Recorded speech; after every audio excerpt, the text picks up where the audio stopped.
Hey, my fellow fucktards. So the big question today is, how do we use Liquify? Well, I'm going to show you. So let's go to File and we'll create a new document. And we're going it to be a big one. So we'll go 1200 by 1200. Okay, and we'll use the background color. So, zing! There we go. So now we're going to make it into a layer, like that. You like that, right? Oh yeah, me too. So what we're going to do here is we're going to create a new layer on top of that. And then we're going to go up here, and we're going to use our elliptical marquee tool. See that? Okay, good. Now, we want a perfect circle. And some people hate using this tool because you can't make a perfect circle. Well, I disagree. So we're going to hold down Shift, click and drag. Okay? Great. Nice perfect circle here. Okay, you see that? Now let's go back up to our layer 1. And we're going to hold Shift and then F5. No, we're not. Scratch that. My bad. I'm tired. Let's go to Filter. We're going to Render. And we're going to go to Clouds. Okay?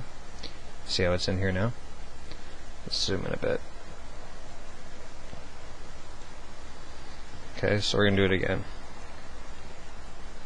by pressing Control F. And what we're going to do is we're going to get an effect here. But I kind of messed up because we have to have the white and black background. So we'll do it again. There we go.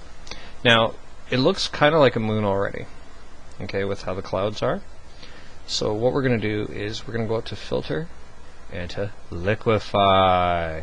Alright.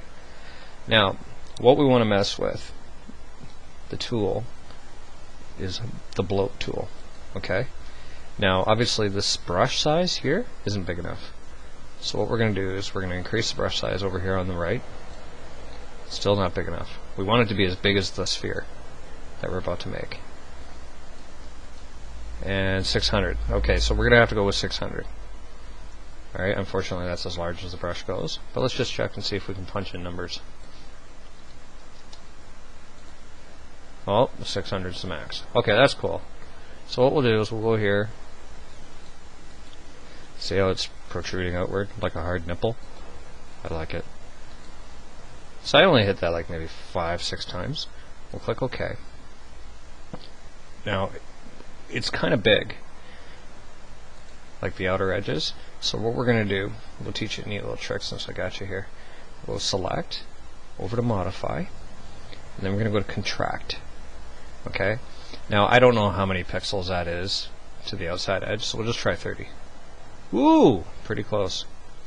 So what we're going to do is we're going to go Transform Selection, and we'll just kind of line it up there. We're just going to play around with it to get it in. Okay, that's almost perfect, but Kimberly's watching, so she'll critique and say, well, you could have done this, and you know, like you rushed through it. I'm just kidding. I'm only saying that because she's listening. Now what we're going to do is we're going to get rid of that excess. So we're going to hit Control Shift I to invert it. You can still go up here and click Inverse, okay? But I like using the shortcuts. And then we'll hit Delete. Now we got our sphere. Okay. Now there's a lot of different things you can do. You can mess around with the color and stuff like that. And what we'll do is we'll get rid of the selection. So we'll go Control D. That's how you deselect. And we could add an outer glow. Okay. Probably something a little bit brighter though. Yeah, I hate that yellow glow too. And let's see, we're just going to mess with the size a bit. Okay. And then I like messing with the opacity. And then we'll click OK. So essentially in a few moments time I've created a moon. Okay, so it's really easy to use Liquify. That was just one tool. We're going to cover more in the next tutorial. We'll get into how to use some of the tools and we'll use different images. Okay? If you have any questions, my fellow fucktards, just drop me or Kimberly a line. Okay? Alright, well you have a good one. Bye-bye!